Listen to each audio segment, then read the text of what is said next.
Okay. तो ये जो टेस्ट है, मैंने आपको दिखाता हूँ। ये रहा। मैं ये भी स्क्रीन शेयर करता हूँ। एक सेकेंड।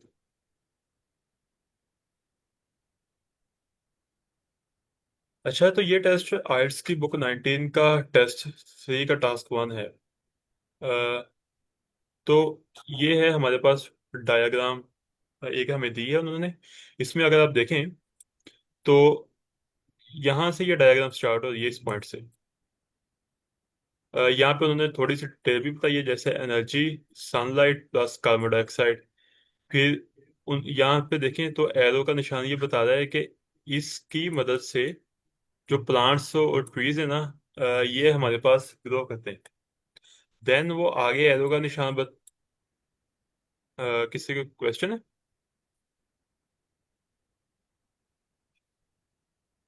ओके। देन वो आगे बता रहे हैं कि ये जो हमारे पास प्लांट्स और ट्रीज है ना, इनकी आगे हार्वेस्टिंग करते हैं हम लोग। उसके बाद क्या है, यहाँ पे एक प्रोसेस है जिसका उस उन्होंने नाम प्री प्रोसेसिंग दिया है। ये जो हार्वेस्ट किए हुए हमारे पास प्लांट्स और ट्रीज हैं, ये इस मशीन में जाते हैं इस पॉइंट पे। और यहाँ से वो छोटे छोटे से देखें आप तो हम कह सकते हैं कि मॉलिक्यूल्स बन जाते हैं। और यहाँ से हमें सेलुलोस मिलता है। उसके बाद इस सेलुलोस की आगे फर्दर प्री प्रोसेसिंग होती है, जिससे शुगर बनती है। यानी कि यहाँ पे ये इंडस्ट्री का जो टच है ना, वो आया है यहाँ पे। उसके बाद वो जो शुगर के मॉलिक्यूल्स हैं, उनसे आगे फर्दर एथेनॉल बनता दिखाया गया है यहाँ पे। और जो ये एथेनॉल है, ये आगे यूज होता है कार्स में, ट्रक्स में और एरोप्लेन्स में। और आगे यहाँ पे देखें तो यहाँ से जो स्मोक निकलता है, कार्बन डाइऑक्साइड और कार्बन डाइऑक्साइड, वो आगे अगेन जाता है कहाँ पे? इन्वायरमेंट में। और इसी तरह से ये जो साइकिल है, ये कंटिन्यू रहता है। अगेन एंड अगेन ये साइकिल बनता चला जाता है। तो ये था डायग्राम का थोड़ा सा ओवरव्यू। आई होप कि सबको एक्सप्लेन हो चुकी होगी डायग्राम। किसी का कोई डायग्राम में क्वेश्चन हो तो प्लीज आस्क। देन हम आगे इसके आंसर की तरफ चलते हैं।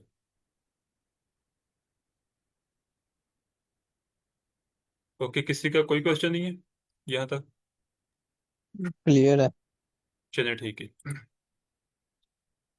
आगे देखें तो हम इस क्वेश्चन को कैसे आंसर कर सकते हैं।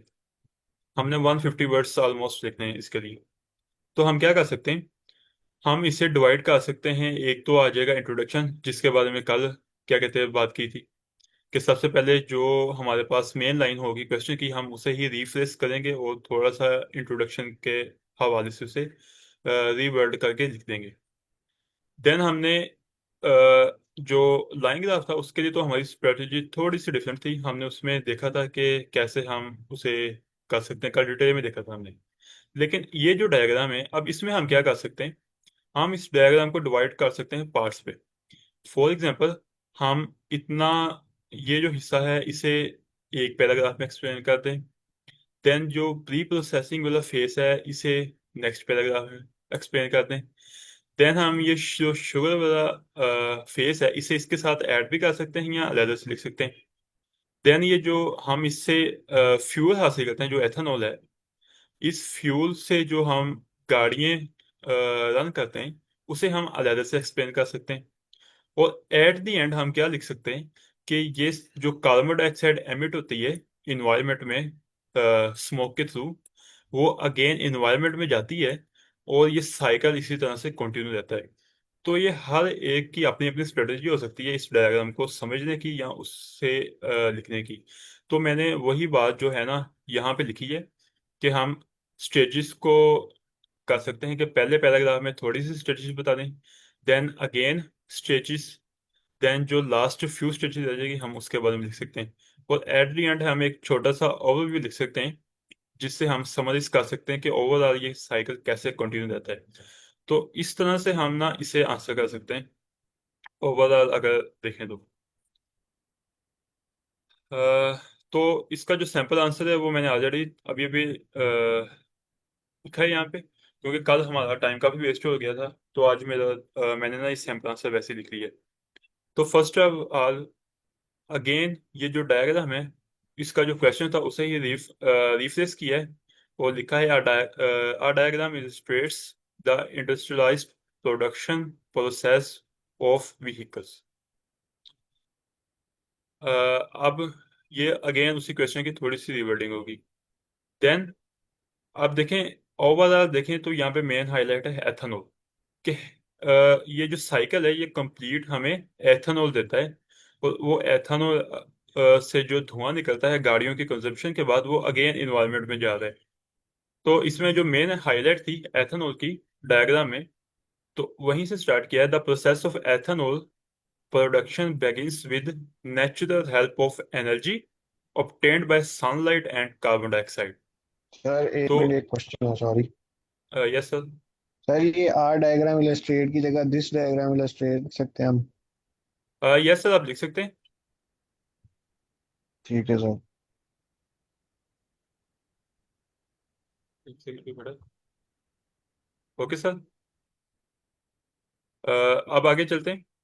तो the process of ethanol production begins with the natural help of energy obtained by sunlight and carbon dioxide। तो वैसे ही जैसे उन्होंने यहाँ पे दिखाया था कि एनर्जी, सनलाइट और कार्बन डाइऑक्साइड, वो जो क्योंकि ये तीनों नेचुरल चीजें हैं, तो हमने उसी तरह से स्टार्ट किया। ये जो सारे के सारे वर्ड्स हमें डायग्राम में दिए गए, हम इन्हीं वर्ड्स को यूज करते हुए अपना जो सैंपल आंसर है उसे क्रिएट करेंगे। उसके बाद these harvested and pre processed to obtain cellulose.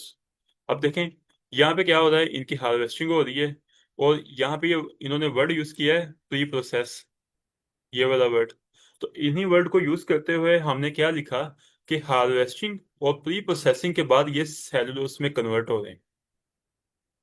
तो इसी चीज को यहाँ पे एक्सप्लेन किया है। These harvested and pre-processed to obtain cellulose, which is after the cellulose is processed into sugar।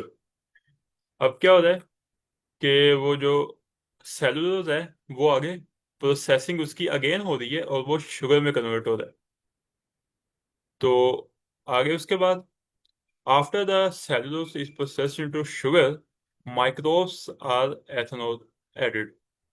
अब देखें ये जो माइक्रोब्स हैं, ये ऐड हो रहे हैं शुगर के अंदर, जिससे एथेनॉल क्रिएट हो रही है। तो उस टाइम को यहाँ पे एक्सप्लेन किया है। Then it is used as fuel in cars, trucks and aeroplanes. उसके बाद जो डायग्राम में आगे हमें शो हो रहा है कि उससे जो फ्यूल है एथेनॉल, ये फ्यूल हम यूज कर रहे हैं कार्स में, ट्रक्स में और एरोप्लेन्स में। तो इन तीनों पॉइंट्स को मैंने यहाँ पे लिख दिया।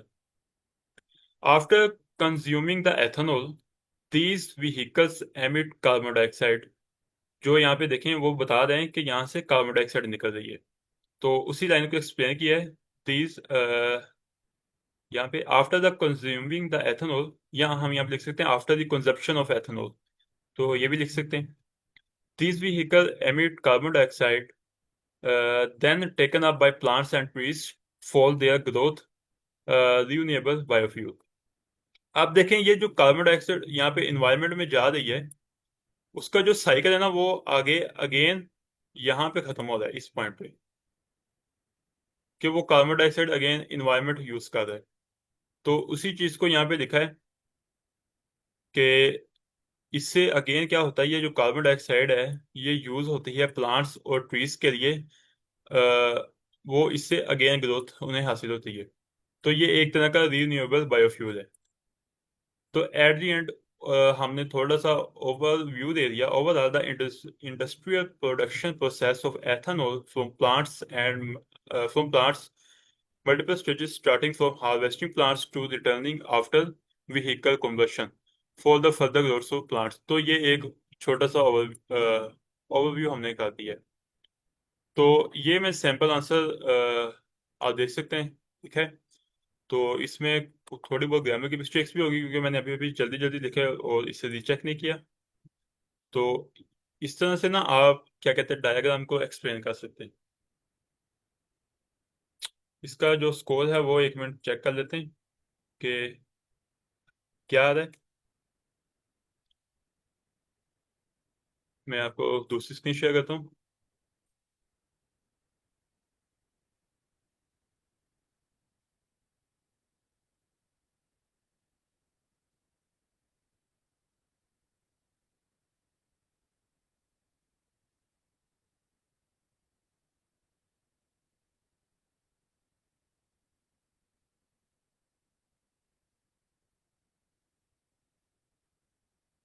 स्क्रीन मेरी आपको विजिबल है?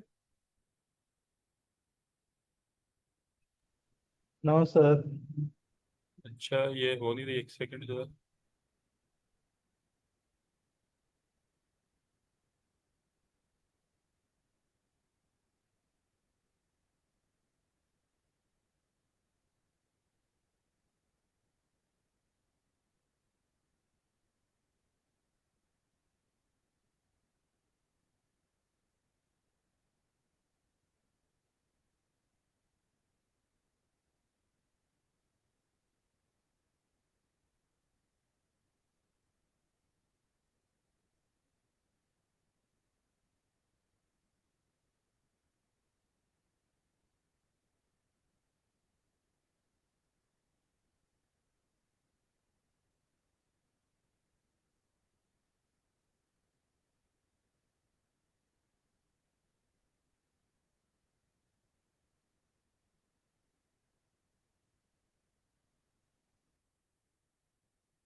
ओके, तो यहाँ पे अभी अभी भेज चुके हैं, अब देखते हैं।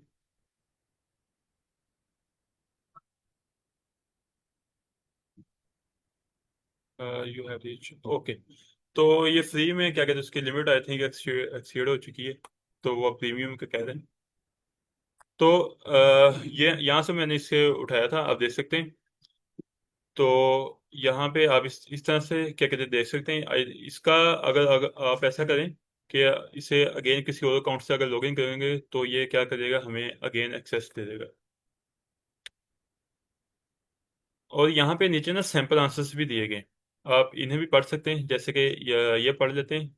The diagram illustrates the process of manufacturing ethanol, a type of biofuel from plants material. It is clear the production of ethanol involved in 9 main stages. अच्छा देखें, इस यूजर ने क्या किया, वो जितनी स्टेजेस थी ना यहाँ पे, गिनते हैं इसे, 1 2 3 4 5 6 7 और 8, और then again carbon dioxide again जा रही है। तो इस यूजर ने क्या किया, उसे क्या कहते हैं, कहाँ पे गया ये? टोटल कर दिए सर, 9 कह रहा है। यस सर, टोटल कर दिया 9 main stages। Requires various tools and infrastructure. The process starts with the growth of plants and trees and end up with the use of ethanol.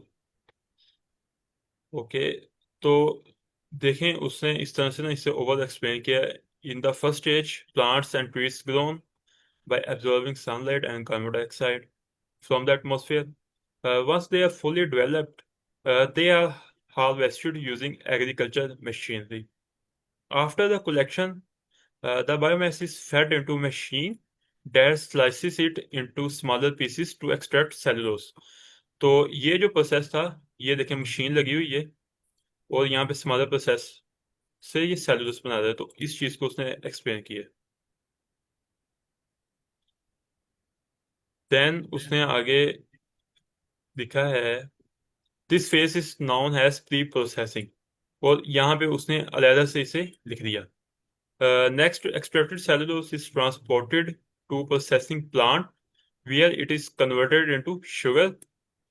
During pre-processing, cellulose is converted into with sugars which are then subjected to microbes, are added to make ethanol. Finally, ethanol is distributed and used as fuel in cars, trucks, and aeroplanes. These vehicles release carbon dioxide into the air, which is then absorbed by plants during photosynthesis. Completed the cycle. Okay, तो ये जो process है, इसे photosynthesis भी कहते हैं। Sunlights और carbon dioxide जो प्लांट्स ऑब्टेन करते हैं। तो उसने ओवरऑल इस तरह से लिखा है। अ, तो एक और क्या कहते हैं, हमारे पास ये टेस्ट है, इसे भी देख लेते हैं। मैं डायग्राम को थोड़ा सा छोटा करता हूँ।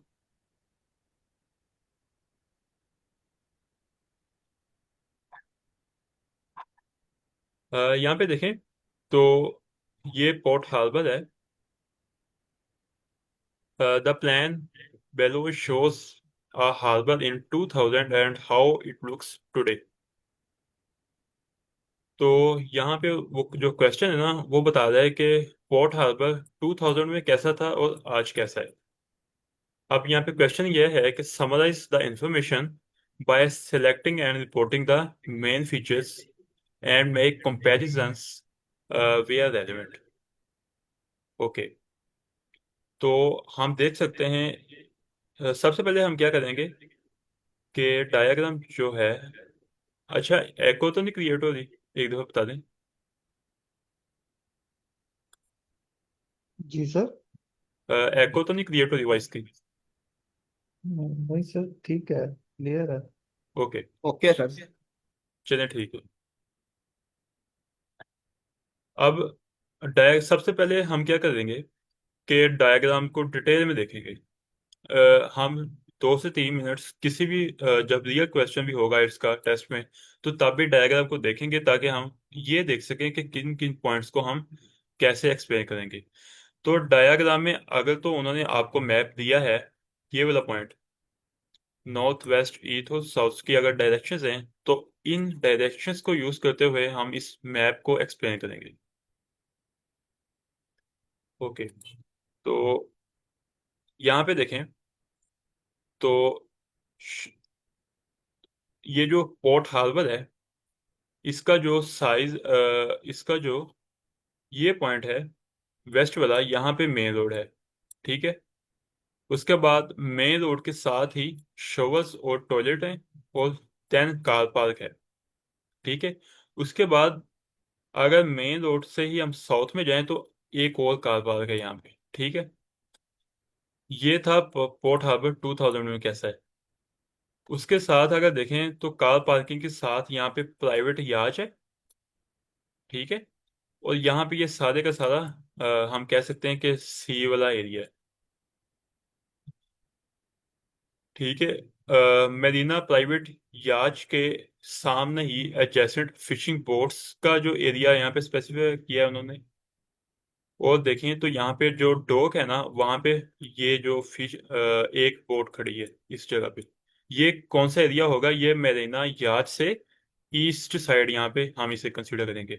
लिखते हुए क्या करेंगे कि ईस्ट साइड पे यहाँ पे पैसेंजर बोट्स हैं। देन हम आगे जाएंगे तो क्या करेंगे कि पोर्ट हार्बर की ईस्ट साइड पे पब्लिक बीच है, ये वाला एरिया। डायरेक्शंस को यूज करते हुए ये चीजें हम एक्सप्लेन करेंगे। अगेन जब इसकी मजीद डिटेल में जाएंगे तो क्या करेंगे कि पोर्ट हार्बर की साउथ साइड पे, साउथ साइड पे क्या है, ये लाइफ बोट है। और लाइफ बोट के एडजेसेंट ही एक पब्लिक बीच है। लेकिन अगर इसे देखें ना थोड़ा सा, मैं बताता हूँ, ये नॉर्थ आ गया, ये साउथ आ गया, ये वेस्ट आ गया, ये ईस्ट आ गया। तो ये जो कैसल की डायरेक्शन है ना, ये बन रही है साउथ ईस्ट। ये इसके दरमियान में इस जगह पे आ रहा है, तो ये हम कंसीडर करेंगे साउथ ईस्ट। तो हम ऐसे लिख सकते हैं कि पोर्ट हार्बर की साउथ ईस्ट में कैसल है। डिस्कस्ड, डिस्कस्ड का क्या मतलब है कि वो अबंडन हो चुका है, वो एक अबंडन है, अब वो यूज नहीं होता। ये ऐसे ओके। तो पहले हम अब इसका आंसर में हम कैसे कर सकते हैं। सबसे पहले हम इसी लाइन को रिफ्रेश करके लिख सकते हैं। देन हम क्या करेंगे कि पोर्ट हार्बर के बारे में बता देंगे कि वो 2000 में कैसा है। एक पैराग्राफ इसके बारे में डिटेल में हम बता देंगे कि 2000 में वो कैसा था। देन हम क्या कर सकते हैं, हम बता सकते हैं कि वो आज के दौर में कैसा है। अब जब हम आज के बारे में बताएंगे ना, तो हम प्रेजेंट टेंस का यूज करेंगे इस पैराग्राफ में स्पेसिफिकली। तो अब यहाँ पे कंपैरिजन आ जाएगा थोड़ा सा। अगर आप देखें तो अब क्या है, अब यहाँ पे आज के हार्बर में देखें तो ये जो कार पार्क है, पहले क्या था, सिर्फ और सिर्फ कार पार्क था। ये ना डायग्राम थोड़ी सी, अच्छा यहाँ पे आपको ऐसे शो हो रहा है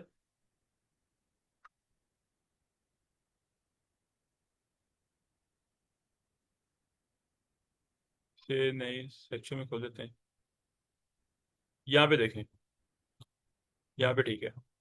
अब यहाँ पे देखें तो यहाँ पे यहाँ पे ना ये देखें, ये एक नया अजाफा है यहाँ पे, शोवर एंड टॉयलेट्स यहाँ पे अब दो बन चुके हैं जो पहले यहाँ पे नहीं था। एक ये डिफरेंस है, ये हम क्या कहते बताएंगे कि आज के हार्बर में ये एक नया चीज आ चुका है। अब यहाँ पे देखें तो यहाँ पे मैरीना याच थी इस जगह पे, लेकिन अब यहाँ पे फिशिंग बोट है, और यहाँ पे फिशिंग बोट थी, और यहाँ पे अब मैरीना याच है। तो हम इसके बारे में लिख सकते हैं कि फिशिंग बोट्स और मैरीना याच जो था ना, उन्होंने अपनी जगह को रीलोकेट कर ली है, उनकी जो प्लेस है वो रीलोकेट हो चुकी है।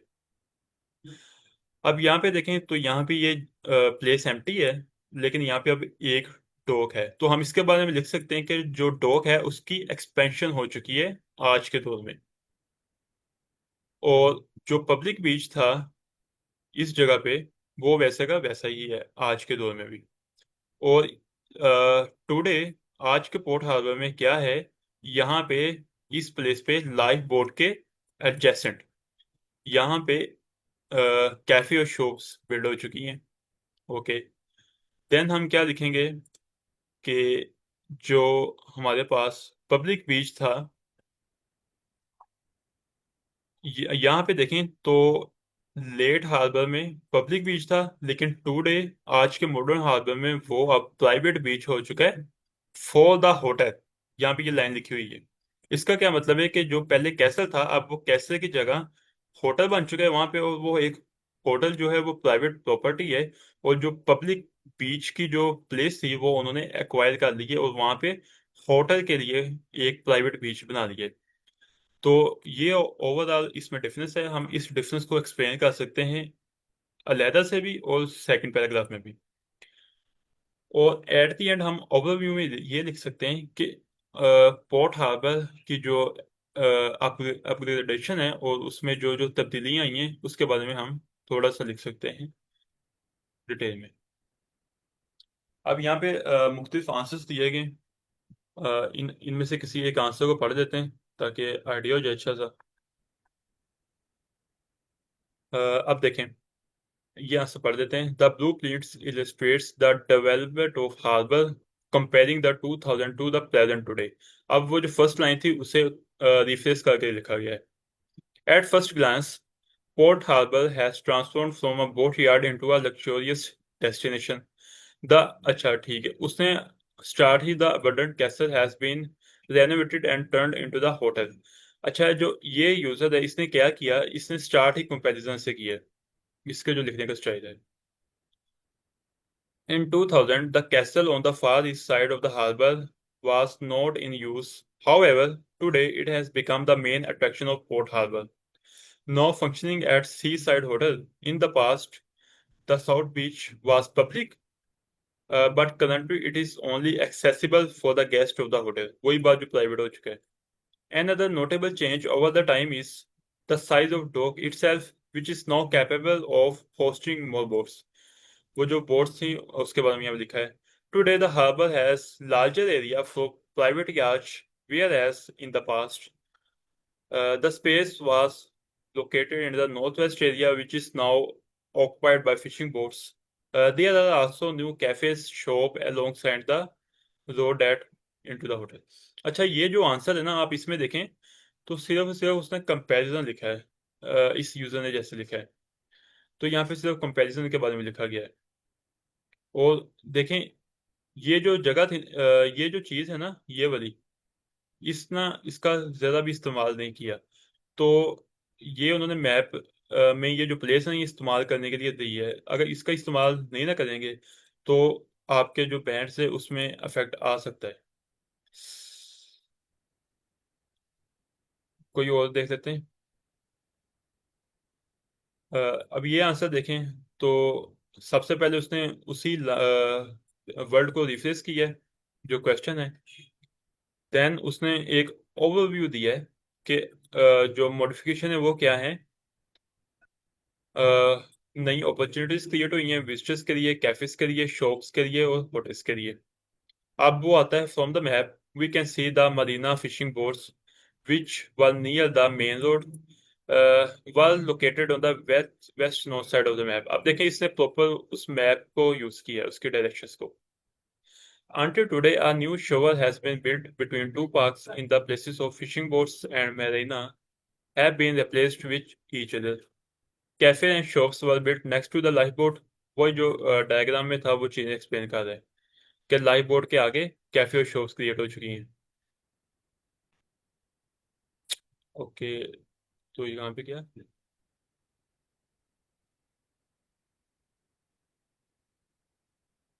ओके, तो ये था cafe and shop was built next to the lifeboat and visitors can came here through a single southern entrance। Again उसने देखें यहाँ पे डायरेक्शन को यूज किया है। Before the lifeboat there is a path on the right side and huge hotel is located there। There were also two public beaches in 2000। However, one of them which was located southeast of the harbor was privatized by the hotel owners and another one is still there। ठीक है। The number of dogs in the port has increased to 3 to make new accommodation। The passenger ferries continue serving without any changes, which is the most important part of harbor। अब इसका जो band score है वो 7.5 है। तो अब इसकी practice कैसे करते हैं। अब ये जो क्वेश्चन है ना आप इसकी कैसे प्रैक्टिस कर सकते हैं। इसका जो वे है ना वो बेस्ट वे क्या है। वो ये है कि आप लोग ज्यादा से ज्यादा टेस्ट्स को देखें, पाई चार्ट्स को देखें, मैप्स को देखें, डायग्राम्स को देखें। उसके बाद क्या करें कि जो सैंपल आंसर्स है ना बैंड स्कोर 9 के, बैंड स्कोर 8 के, आप उन्हें रीड करें। देखें कि किस किस वे से लोगों ने कैसे कैसे एक्सप्लेन किया है। तो इससे क्या होगा आपको एक तो ये आइडिया हो जाएगा कि हम लिंकिंग वर्ड्स को और यहाँ क्या कहते हैं जो वो कैब है ना उसे किस तरह से यूज कर सकते हैं। और इससे आपकी खुद की वो कैब भी बिल्ट होगी। लोगों के डिफरेंट जो व्यूज है ना उसे आप देखेंगे ना तो आपको आइडिया होगा कि ये जो वर्ड्स है ना ये हम हर जगह यूज कर सकते हैं। ये जनरल वर्ड्स हैं, हम किसी भी क्वेश्चन में ये फिट कर सकते हैं इस तरह की लाइंस को। तो जितने ज्यादा आप आंसर्स को पढ़ेंगे ना आपकी वोकैब बढ़ेगी। आपका लिखने का या जो सोचने का वे है ना वो मॉडिफाई होता रहेगा। आप देख सकते हैं अच्छा इसे इस तरह से भी लिखा जा सकता है। तो जब आप काफी ज्यादा सैंपल आंसर्स और क्वेश्चंस को देखेंगे ना तो आपको आइडिया हो जाएगा कि इस तरह से हम टास्क वन को अटेम्प्ट कर सकते हैं। तो क्या सर, कहते हैं टास्क। Yes sir. सर मेरा एक क्वेश्चन है कि हम अच्छा राइट किस तरह कर सकते हैं, मतलब कि एक पैसेज हो ना जिस तरह ये लिखा हुआ है, तो उसके लिए कोई टिप दे दें कि मतलब हम कहाँ किन चीज़ों पे फोकस करें और कहाँ से करें। कोई रिसोर्स, मतलब वोकेबलरी हो गई और उसके अलावा कोई सेंटेंस मेकिंग हो गई, इस तरह की चीज़ें कि हम अपनी सेंटेंस मेकिंग को बेहतर कैसे कर सकते हैं बेसिकली। सर इसके बारे में थोड़ा सा ब्रीफ कर दें, कोई टिप दे दें। ओके सर, सेंटेंस मेकिंग कैसे आप कह सकते हैं बिल्ट होगी। तो इसके लिए ना आप कैसे कर सकते हैं। आप ना रिसोर्सेज तो इन्हीं वेबसाइट्स पे अवेलेबल हैं। मैं आपको वेबसाइट दिखाता हूँ वाइट्स वर्ल्ड की।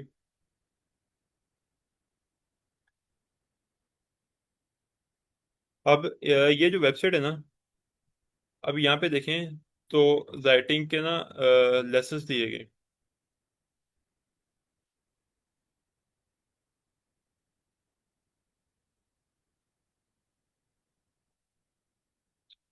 जो ओपन नहीं हो रही।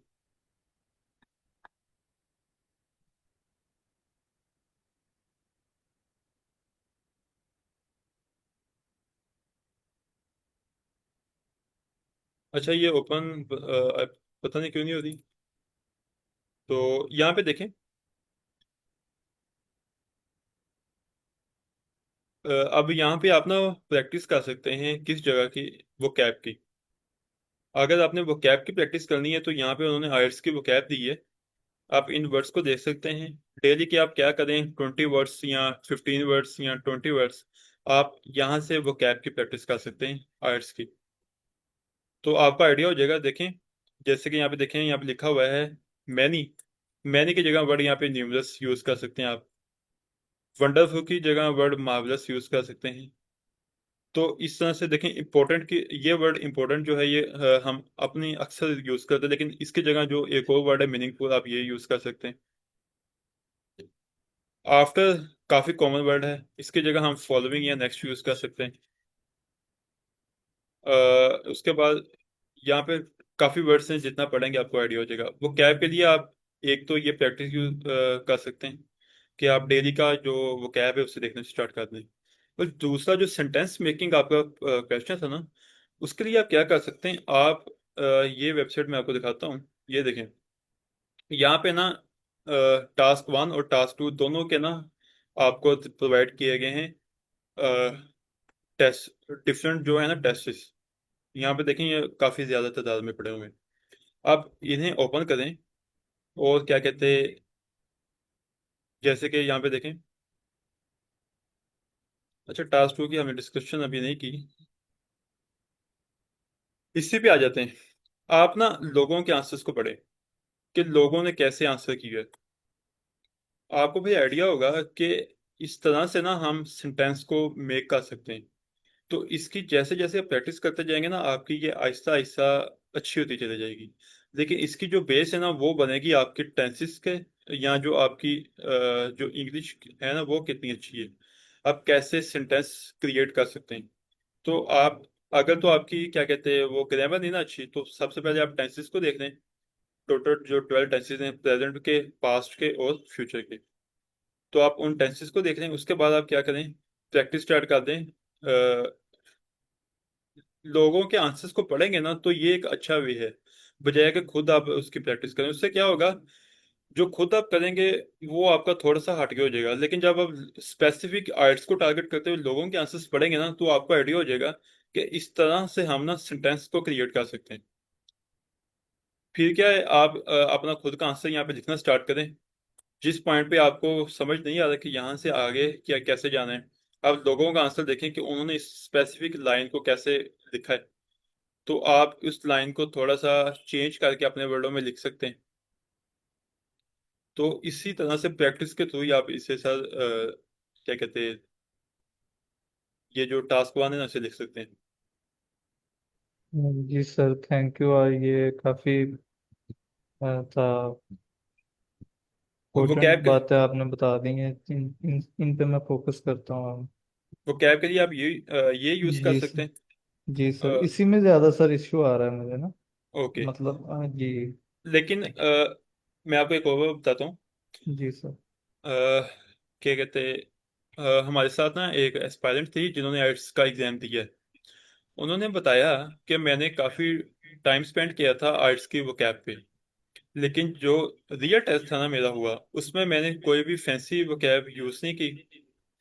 और मुझे इनफैक्ट के वो याद भी नहीं रही जो रियल टेस्ट में। तो उसमें जब मैंने आंसर्स लिखे, तो ना जो नॉर्मल हम यूज करते हैं वो कैब, या जो हर एक को पता होती है, उसके साथ ही मैंने वो लिखा था। और क्या कहते हैं, मेरा एक बैंड स्कोर अच्छा आया था। तो आप इन चीज़ों को भी जरा ध्यान में रखिएगा। Yes sir.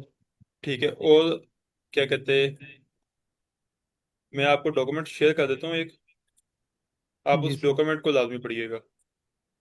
Okay sir. Thank you.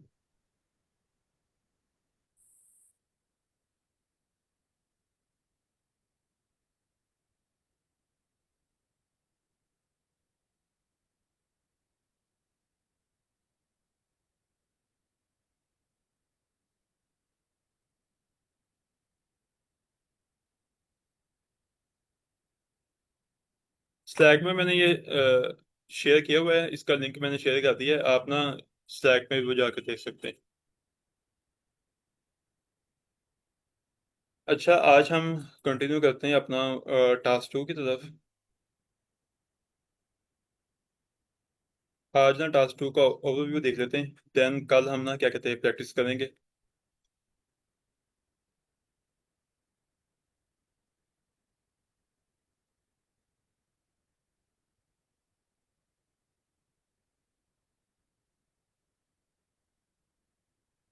अच्छा, ये स्क्रीन शेयर हो रही है आपको? जी सर, विजिबल है। ओके। तो एकेडमिक राइटिंग टास्क 2 का जो गाइड है ना, उसको देख लेते हैं ब्रीफ आज। अच्छा, तो इसमें जो टाइम लिमिट आपको दी जाएगी वो होगी 40 मिनट्स, यानी कि टास्क 1 पे आप स्पेंड करेंगे 20 मिनट्स और टास्क 2 पे स्पेंड करेंगे आप 40 मिनट्स। इसमें जो मिनिमम वर्ड काउंट है वो है 250 वर्ड्स आपने लिखने हैं मिनिमम। ओके। तो आपका टास्क क्या होगा कि आपने ऐसे लिखना है, write an essay in response to a point of view, argument, problem. Okay. तो इसके लिए जो स्कोरिंग क्राइटेरिया है वो अगेन वैसा ही है जो फर्स्ट के लिए था, कि सबसे पहले जो स्पेसिफिक क्वेश्चन है उसके हवाले से आपने कितनी बात की है। देन कोहेरेंस एंड कोहेशन, इसका क्या मतलब है? ये है आपके राइटिंग में जो आपका लॉजिकल फ्लो है ना वो कैसा है, यानी कि आपने फर्स्ट लाइन में क्या बात की है और जब आप सेकंड लाइन पे आए हैं तो क्या आपने उस लाइन को कनेक्ट किया है उसके साथ, या अगेन ही कोई आपने नई बात कर दी। तो इसका मतलब ये है। लेक्सिकल रिसोर्सेज का मतलब है कि आपने वो कैब कैसे यूज की है, ग्रामेटिकल रेंज और एक्यूरेसी, ये बहुत इंपॉर्टेंट है कि कोई ग्रामर की मिस्टेक ना हो, और उसके साथ साथ कोई स्पेलिंग मिस्टेक्स भी आपकी नहीं होनी चाहिए। अब आते हैं क्वेश्चन टाइप्स कौन कौन से हैं। एक क्वेश्चन टाइप है इसमें ओपिनियन। आपसे ओपिनियन लिया जाएगा एक स्पेसिफिक क्वेश्चन पे के ऊपर, और कहा जाएगा कि बताएं आप इस ओपिनियन से एग्री करते हैं या डिसएग्री करते हैं। अब इस क्वेश्चन में जो कीवर्ड्स यूज होंगे वो होंगे डू यू एग्री और डिसएग्री, टू व्हाट एक्सटेंट। ये रियल क्वेश्चन में कीवर्ड होंगे, आपको इससे आइडिया हो जाएगा अच्छा ये ओपिनियन क्वेश्चन टाइप है। अब इसकी अप्रोच क्या कर सकते हैं आप स्टार्टिंग में अपना ओपिनियन बता दें क्लियरली कि मेरा ये ओपिनियन है, और फिर आपके उस ओपिनियन के लिए आप sporting sport with two body paragraphs and examples. जो आप अपना ओपिनियन स्टार्टिंग में बता देंगे ना कि मेरा इस क्वेश्चन के लिए मेरा ये ओपिनियन है, फिर आपने उस ओपिनियन को डिफेंड करते हुए उसके लिए दो पैराग्राफ्स लिखने हैं और उसमें एग्जांपल्स को लिखना है। तो आप इस तरह से ओपिनियन क्वेश्चन टाइप को आप देख सकते हैं। देन आता है डिस्कशन क्वेश्चन टाइप। आपको कोई वो दे देंगे, क्या कहते हैं, लाइन दे देंगे आपको कोई भी, वो बताएंगे कि इसके बारे में डिस्कस करो। वो जो क्वेश्चन होगा उसमें कोई व्यू दिया गया होगा आपको, वो कहा जाएगा कि अच्छा ये जो व्यू है ना इसके बारे में डिस्कशन करें और अपना ओपिनियन भी दें। अब आपको पता कैसे चलेगा कि ये ओपिनियन क्वेश्चन टाइप है या डिस्कशन क्वेश्चन टाइप है? उसके लिए आपका जो कीवर्ड है ना आप ये देख सकते हैं, discuss with both views and give your opinion. तो ये जो कीवर्ड है आप इससे देख सकते हैं क्वेश्चन में क्या ये दिया गया आपको, तो फिर आपको अंदाजा हो जाएगा कि ये डिस्कशन क्वेश्चन टाइप है। अब इसकी अप्रोच क्या होगी, जो discuss both sides in separate paragraphs, यानी कि वो जो आपको सिनेरियो दिया गया होगा ना कि इसका एक साइड ये है एक साइड ये है, आप उनके लिए पैराग्राफ्स को लिख सकते हैं अलग अलग से, और अपना जो ओपिनियन है उसको भी लिख सकते हैं। फिर थर्ड क्वेश्चन टाइप आती है एडवांटेज और डिसएडवांटेज, यानी कि फॉर एग्जांपल मोबाइल है तो उसके फायदे क्या हैं उसके नुकसान क्या हैं, ये क्वेश्चन हो सकता है। तो इसका कीवर्ड क्या होगा कि आपको पता कैसे चलेगा, ये तो काफी क्लियर हो जाएगा जब आप ये वर्ड्स को देखेंगे, आपको फौरन अंदाजा हो जाएगा कि ये क्वेश्चन टाइप है ये वाली। और क्या कहते हैं, डेफिनेटली आपको किसी एक साइड पे जाना पड़ेगा, यहाँ आप एडवांटेजेस की तरफ ज्यादा अपना वजन डालेंगे या डिसएडवांटेज की तरफ ज्यादा अपना वजन डालेंगे लिखते हुए। यहाँ उसकी अप्रोच क्या होगी, दोनों व्यूज को देखें, एग्जांपल्स ऐड करें, अपना जो ओपिनियन है अपनी जो पोजीशन है उसे क्या कहते हैं क्लियर कर दें कि मैं इस साइड पे एग्री करता हूँ। देन एक और क्वेश्चन टाइप है वो है प्रॉब्लम और सॉल्यूशन। आपको एक प्रॉब्लम बता देंगे वो कि ये प्रॉब्लम है, और आपको बताएं, कहेंगे कि इसका सोल्यूशन बताएं, आप सोल्यूशन क्या हो सकता है। तो इसके जो कीवर्ड्स होंगे, problems, caused by dash, and what solutions. तो इन कीवर्ड्स को आप देखेंगे तो आपको फौरन से अंदाजा हो जाएगा कि ये प्रॉब्लम सॉल्यूशन क्वेश्चन टाइप है। तो इसकी अप्रोच क्या होगी, पैराग्राफ वन उसमें आप प्रॉब्लम्स के बारे में लिख दें, पैराग्राफ टू लिखें उसमें आप सॉल्यूशन और एग्जांपल्स को ऐड कर दें। तो ये इसकी क्या कहते हैं, हो सकती है अप्रोच। देन क्या है, एक और क्वेश्चन आता है डबल क्वेश्चन। इसमें क्या होता है, इसमें आपको दो क्वेश्चन दिए जाते हैं। पहले एक क्वेश्चन होगा, उसके बाद दूसरा क्वेश्चन होगा। आपको अंदाजा हो जाएगा अच्छा दो अलग अलग क्वेश्चन है, तो ये वाली क्वेश्चन टाइप्स है। इसमें दो अलग क्वेश्चन होंगे, two distinct questions in the prompt. अच्छा, तो अब क्या कहते हैं, हम किस तरह से क्वेश्चन को अंडरस्टैंड कर सकते हैं ये हमने देख लिया। अब अगेन थोड़ा सा देख लें, रीड केयरफुली, क्वेश्चन को बहुत अच्छे से रीड करें। जो कीवर्ड हैं उन्हें आप अंडरलाइन कर लें तो बेहतर है, या अगर आप जेन में रख सकते हो तो देख लें। क्वेश्चन की टाइप जो है उसे आइडेंटिफाई करना है, वो डिटेल में हमने देख लिया कि कैसे आइडेंटिफाई करना है।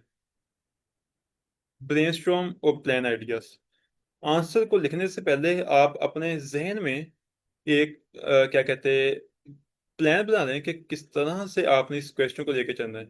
मुख्तलिफ आइडिया आपके जहन में आएंगे, आप आइडियाज को देखें और जिस आइडिया के बारे में आप डिटेल में लिख सकते हैं उसके बारे में उसको फोकस करें और लिखना स्टार्ट कर दें।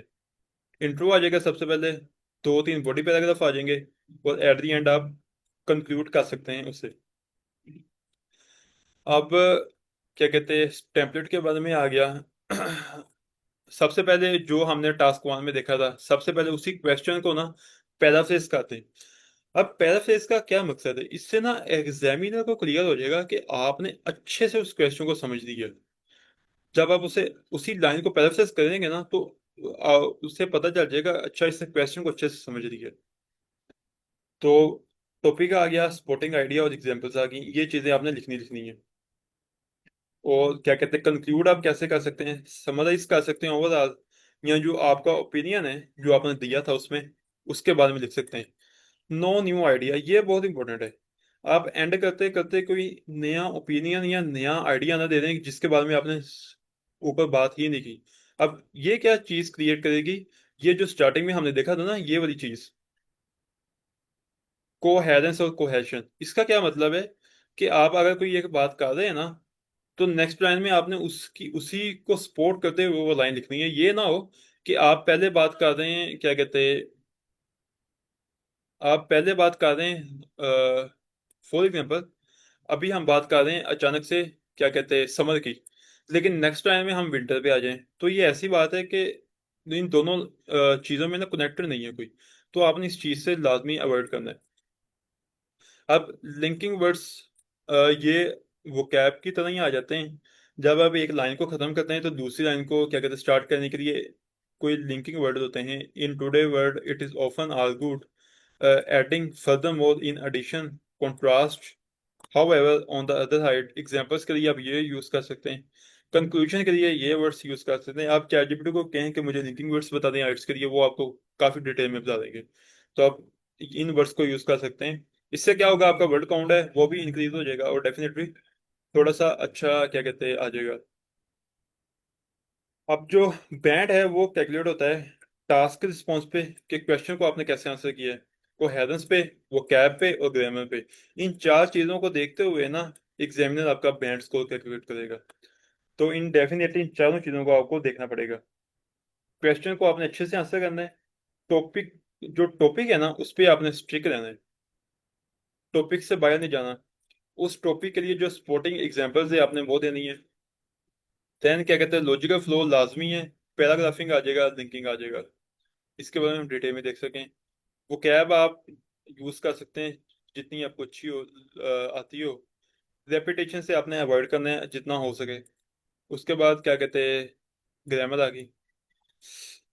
अच्छा, सेंटेंसेस की टाइप्स होती हैं, कुछ होते हैं कंपाउंड सेंटेंसेस, कुछ होते हैं सिंपल सेंटेंसेस। ये आप चैट जीपीटी से पूछेंगे ना, वो आपको ना एक्सप्लेन कर देगा काफी अच्छे से।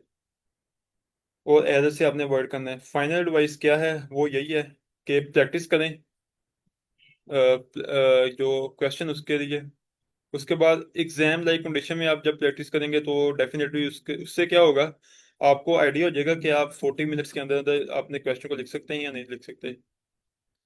रिव्यू करवाएं, स्लैक पे आप अपनी राइटिंग को शेयर करें और सीनियर्स को टैग करें कि मेरी इस राइटिंग को रिव्यू कर दें। सेल्फ करेक्ट अगर आप कर सकते हैं तो ठीक है, इसके लिए आप चैट जीपीटी का यूज़ कर सकते हैं या कोई भी और एआई का यूज़ कर सकते हैं। ये देखें, ये लाइन बहुत इंपॉर्टेंट है। आप जो सैंपल आंसर है ना, बैंड 8 के और बैंड 9 के, आप उन्हें पढ़ें। उससे क्या होगा, रेलेवेंट वोकैब आपकी बढ़ेगी, बजाय कि आप अलग से वोकैब की प्रैक्टिस करें। आप डायरेक्ट उन क्या कहते हैं आंसर्स को देखें और उसमें देखें कौन सी वोकैब यूज हुई है। तो आप इस तरह से स्ट्रक्चर को देख सकते हैं। और जो फीडबैक है, और वो लाजमी है। फीडबैक आपको कैसे मिलेगा? एक तो आप एआई का यूज कर सकते हैं फीडबैक के लिए, या आप स्लैक से फीडबैक ले सकते हैं सीनियर से। और इस तरह से क्या होगा, इम्प्रूवमेंट आपकी आती जाएगी। तो ये गाइड अगर आप डिटेल में पढ़ना चाहते हैं तो मैं आपको शेयर कर देता हूँ। आप आते हैं, क्या कहते हैं, क्वेश्चन कैसा होगा, क्वेश्चंस पे आ जाते हैं।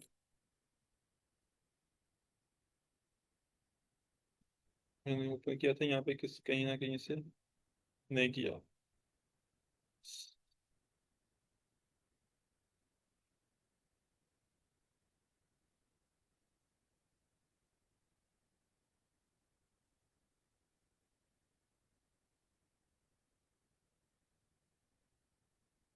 अच्छा, यहाँ पे रियल टेस्ट खोल लेते हैं एक दफ़ा।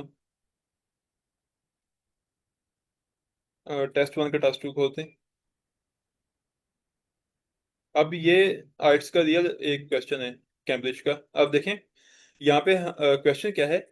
सम people think that competition at work, at school and in daily life is a good thing. अच्छा, ये आ गया, पहली लाइन आ गई। Others believe that we should try to cooperate more rather than competing against each other. Okay, तो सबसे पहले question को अच्छे से देख लें। अब क्वेश्चन क्या है, competition at work at school. ठीक है, कंपटीशन की बात हो रही है कहाँ पे, वर्क पे और स्कूल पे। यानी कि जहाँ भी आप काम करते हैं वर्क प्लेस, उसके बारे में कंपटीशन की बात हो रही है। या अगर आप स्टूडेंट हैं तो स्कूल में जो आपको कंपटीशन फेस करना पड़ता है पोजीशंस के लिए, नंबर्स के लिए, या जो क्लास में आपकी पोजीशन होती है उसके बारे में। फिर यहाँ पे थर्ड पॉइंट है डेली लाइफ। डेली लाइफ में जो आपको कंपटीशन फेस करना पड़ता है अपने क्या कहते हैं, आप देख सकते हैं कि डेली लाइफ में हमें कई चीज़ों का सामना करना पड़ता है। उसके बारे में आप लिख सकते हैं। अब देखें, लिखने के लिए आप पहले क्या कर सकते हैं, वर्क के बारे में लिख सकते हैं, फिर स्कूल के बारे में लिख सकते हैं, फिर डेली लाइफ में लिख सकते हैं। अब ओवरऑल ये क्वेश्चन है कि कंपटीशन क्या है, गुड थिंग है। लेकिन अदर बिलीव्स डैट, दूसरे लोग क्या सोचते हैं कि हमें कंपटीशन की बजाय कोऑपरेट करना चाहिए। लोगों के साथ compete नहीं करना चाहिए, बल्कि उनके साथ मिलजुल के चीज़ों को देखना चाहिए, rather than competing against each other। वही बात है। अब देखें यहाँ पे क्वेश्चन आगे क्या कहता है, discuss both these views and give your opinion. अब ये देखें, ये पॉइंट देखें, तो ये क्या चीज़ है, डिस्कस बोथ दीज व्यू। अब इस पीडीएफ पे आ जाए,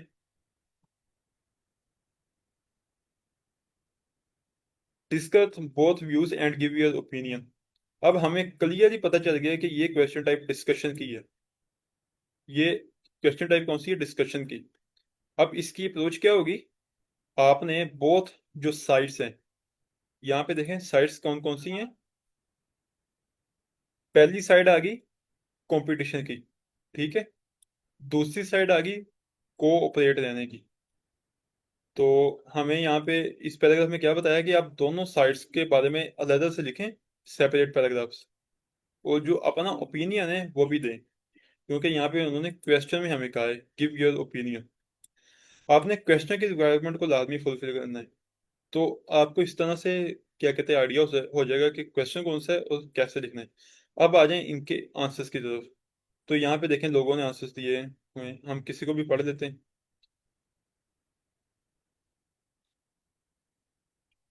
ओके, तो ये आंसर्स दिए हैं।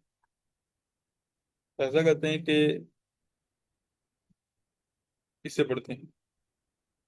इन कंटेम्पोरेरी सोसाइटी। अच्छा ये देखें, स्टार्टिंग में ही वो क्या भागी, न्यूमियस, ये वो वर्ड यूज किया जो अभी हम यहाँ पे देख रहे थे। आई थिंक यहाँ पे क्या देखा था हमने, मैनी की जगह न्यूमियस का वर्ड यूज किया। Numerous individuals advocate for the merits of competition in various fields। अच्छा ये देखें, पहली लाइन से दादा हो चुका है कि ये बहुत अच्छा क्या कहते हैं वो कैब को यूज करते हुए इस पर्सन ने लिखा है, including work space, education institutions and in daily life. Conversely, others contend the prioritizing cooperation is a more beneficial approach than engaging in rivalry। अच्छा देखें, अब ये लाइन क्या चीज है, इस पर्सन ने इस 5 लाइनों में क्या किया है, सिर्फ और सिर्फ इसने ये किया है, इस चीज को रिफ्रेश किया है और कुछ नहीं किया इसने। सबसे पहले क्या किया इसने, रिफ्रेश किया है इस चीज को। This essay will discuss both perspectives and ultimately provide my viewpoint on the matter। अब जब एग्जामिनर इस चीज को देखेगा ना, उससे क्या कहते हैं कंफर्म हो जाएगा कि जो पर्सन है ना उसने क्वेश्चन को अच्छे से समझा है, और उससे ये भी पता है कि दोनों साइड्स को डिस्कस करना है, और उससे ये भी पता है कि अपना ओपिनियन भी देना है। अब आता है ऑन वन हैंड, सबसे पहले वो कंपटीशन के बारे में लिखना स्टार्ट हो गया। On one hand, with in professional settings, professional settings का क्या मतलब है, वर्क स्पेस की बात कर रहा है, can significantly enhance productivity and efficiency। Employees are often motivated to exert greater effort in order to outperform their colleagues। Competition की अगेन बात हो रही है, which ultimately fosters organizational growth। अब वो क्या बात कर रहा है कि जब कंपटीशन आता है ना कोलीग्स को आउट परफॉर्म करने का, तो क्या होता है, जो आपकी कंपनी होती है उसकी जो ग्रोथ है उस पर ये इफेक्ट डालता है। फॉर इंस्टेंस, अब वो एग्जांपल दे रहे हैं, देखें जो यहाँ पे बात हो रही थी कि आपने क्या करना है, दोनों व्यूज को डिस्कस करना है और एग्जांपल्स को लाजमी ऐड करना है। अब वो उसने यहाँ पे एग्जांपल डाल दी है। For instance, companies that implement performance-based incentives frequently observed subsequent improvement in employee output। वो यहाँ पे एग्जाम्पल में क्या लिख रहा है कि जो कंपनीज हैं जो परफॉर्मेंस बेस्ड इंसेंटिव्स, यानी कि जो पे करती हैं परफॉर्मेंस के ऊपर, कि एम्प्लॉय की परफॉर्मेंस अच्छी होगी तो उसे पे अच्छी मिलेगी, तो इसके बारे में उसने क्या लिखा है कि इम्प्रूवमेंट देखी गई है इस बारे में, किसमें, आउटपुट में। As individuals strive to exceed their counterparts, क्योंकि इससे क्या होगा, जो एम्प्लॉय होगा वो क्या कहते हैं हमेशा बेस्ट ऑफ बेस्ट देगा। Additionally the educational reel. अच्छा देखें, पहले उसने बात कर ली वर्क स्पेस की, अब वो बात कर रहा है एजुकेशन के ऊपर। Competition can serve as a catalyst for motivating among students. Competition क्या करेगा, स्टूडेंट्स को कैटलिस्ट के क्या है, बूस्ट करेगा, कि वो मोटिवेट दें हैं कंपटीशन के अंदर। इससे क्या होगा, उनकी जो प्रोग्रेस है वो अच्छी होगी। By instituting competitive frameworks and rewarding outstanding achievements। ठीक है, उन्हें क्या करें, आउटस्टैंडिंग अचीवमेंट्स के तौर पे रिवार्ड भी दें। Education institute can create environment conducive to self directed learning, thereby elevating the overall quality of education। अब ये भी पॉइंट आ गया। ऑन द अदर हैंड, अब वो आ गया है दूसरी तरफ, क्वेश्चन की इस साइड पे आ चुका है वो, अदर बिलीव्स। अब ये वाला पॉइंट आ चुका है। On the other hand, collaboration, अब कोलैबोरेशन की बात आ जाएगी, तो ये ओवरऑल उसके बारे में उसने लिखा है। टाइम हमारे पास कम है तो इसलिए ना इसे पढ़ने को रहने देते हैं। अब आ गया इन कंक्लूजन, अब वो कंप्लीट कर रहे हैं इसे, खत्म कर रहे हैं। ओके, तो यहाँ पे देखते हैं उसका अपना ओपिनियन क्या है।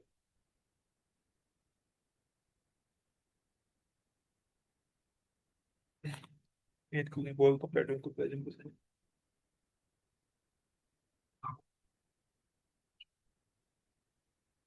अच्छा, उसका अपना ओपिनियन क्या है कि बैलेंस अप्रोच रखी जाए, यानी कि दोनों तरफ एक बैलेंस रखा जाए, तो ये उसका अपना ओपिनियन है। तो आप देख सकते हैं कि इस तरह से अब क्या होगा, आपने ये वे देख लिया कि इस तरह से आंसर करना है। अब आगे क्या करें, प्रैक्टिस करिए आप। ये भी आंसर पढ़ें, ये आंसर क्या है इसके बारे में पढ़ें। फिर क्या है, आप एक और आंसर पढ़ें। अब आपने काफी ज्यादा पॉइंट ऑफ व्यूज देख लिए हैं। जब अब अपना लिखने बैठेंगे तो आपका लिखते हुए आइडिया हो जाएगा कि पहले मैंने ये पॉइंट लिखना है, फिर ये पॉइंट लिखना है, फिर ये पॉइंट लिखना है। फिर वो जो आप लिखेंगे उसको स्लैक पे रिव्यू करवाइए, चैट जीपीटी से पूछें। तो इस तरह से आप जितनी ज्यादा प्रैक्टिस करेंगे, जितने ज्यादा सैंपल आंसर्स को देखेंगे, आपकी अल्टीमेटली क्या होगा, आपको क्वेश्चन अटेम्प्ट करना आ जाएगा। तो आज यहीं पे अपना सेशन स्टॉप करते हैं। कल हम क्या करेंगे, एक रियल टेस्ट की प्रैक्टिस करेंगे जैसे हमने यस्टरडे की थी। तो आज के सेशन को यहीं पे